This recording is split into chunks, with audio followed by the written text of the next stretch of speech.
Hey gang, my voice is almost back to normal. I started to forget what it sounded like.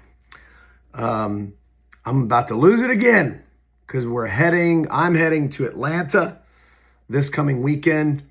I am picking up my friend Churchill, who has been volunteering in Ukraine, delivering medical and humanitarian supplies into combat zones in Ukraine. This guy has been operating a nonprofit in Ukraine for no other reason than to help the Ukrainian people fight Russia. A literal hero. I'll be picking him up at the airport on Saturday. He's going to be joining me in Atlanta at the CNN protest on Sunday. On Sunday, March 30th, we have a CNN protest in Atlanta at the Techwood campus. I will put that in the body of the video here. The same day, this is a mass media march. It's happening in New York City at Fox News Media Corps headquarters. The group leading that is called riseandresist.org, or also known as truthtuesdays.org. These are people that protest Fox News every Tuesday for a very long time. So they're very established. They have an infrastructure. It's going to be a great event. We need bigger numbers than they've ever had. I want to help these people that are already doing the hard work to get more support than they already have, to get more support than they've ever had. That is my goal. People have been protesting at Heritage Foundation every day, just a small group of young people protesting at the Heritage Foundation. We showed up there with 600 something people for them. And that's what we need to do. We need to find the people that are already doing the work and amplify it and make it more impactful. So March 30th, Atlanta, CNN Techwood campus, New York City, Fox News, Media Corps, and I'll put the flyers in for all of these. Boca Raton, that's where Newsmax headquarters is. We've got a big crowd showing up in Boca Raton on the 30th at noon. And then lastly, Washington, D.C. If you were at the Fox News, NBC, CNN march on March 15th, this is the same. We're going to do the same exact thing. And I've got Carlos Alvarez Araños leading that protest. He's a badass. He's a veteran who took fire in 6 combat zones.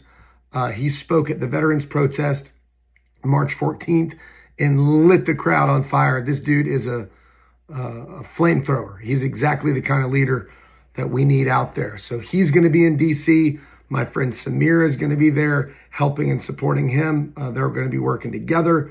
We need you in D.C. We need you to show up at all 4 of these places: Boca Raton, Washington, D.C., Atlanta, New York City. We need you to show up with whistles, air horns, megaphones, drums, horns, tambourines, cowbell. I don't give a shit. Jam boxes, whatever you got that can make noise.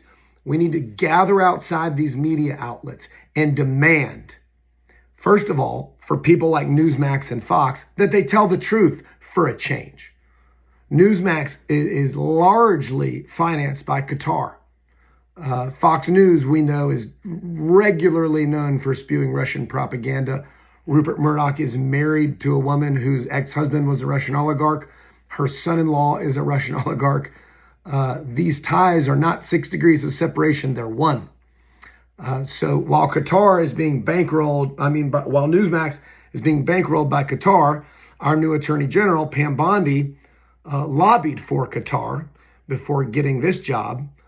Probably still is. I don't know the arrangement, but was making something like $115,000 a month lobbying for Qatar. So none of these things are coincidences. We need to demand that Fox News and Newsmax tell the truth, hold them accountable, and make them feel uneasy. Get as close to the building as you can. And I would like for you to ask to be let in. I would like for you to chant, "Let us in." I want them to look out the window and see a couple thousand people yelling, "Let us in." But I'm going to put out messaging for different signage, messaging, chanting, all of that. We want to be really clear about what we're trying to communicate to these people. These other media outlets like CNN and NBC, they have a little less of a lying problem. What we need them to do is cover our protests. So this is showing up and demanding, hey, ignore us now. we're outside your window, we're outside your door. Ignore us now. So even if they do ignore us, what we want to do, what I need you to do, what I'm going to do is, especially during like Carlos's speech, for example, because I know he's going to set the crowd on fire. Every one of you needs to record it, and every one of you needs to put it online.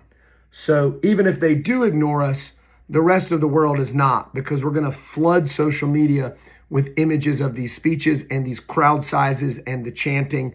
We're going to use the hashtag #WeAreTheFlood.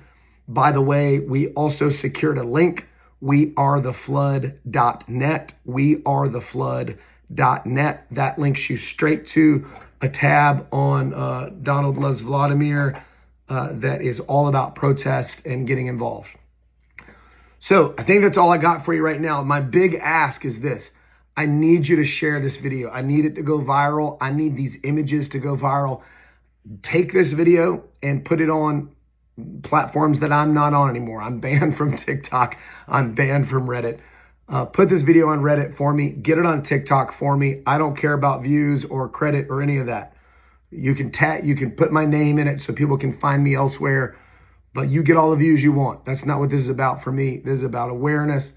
Let's get the word out about these protests. We need very big numbers. We need a couple of thousand people at least at every one of these places. So if you're anywhere near Boca Raton, DC, New York City, or Atlanta, it's a Sunday, it'll just last a couple hours. I ask you to make the drive and join us. These are good groups of people. This is something that you can do that will make you feel less alone in this fight, to reinvigorate you, to hear some good speakers, to hear your fellow progressives speaking their minds.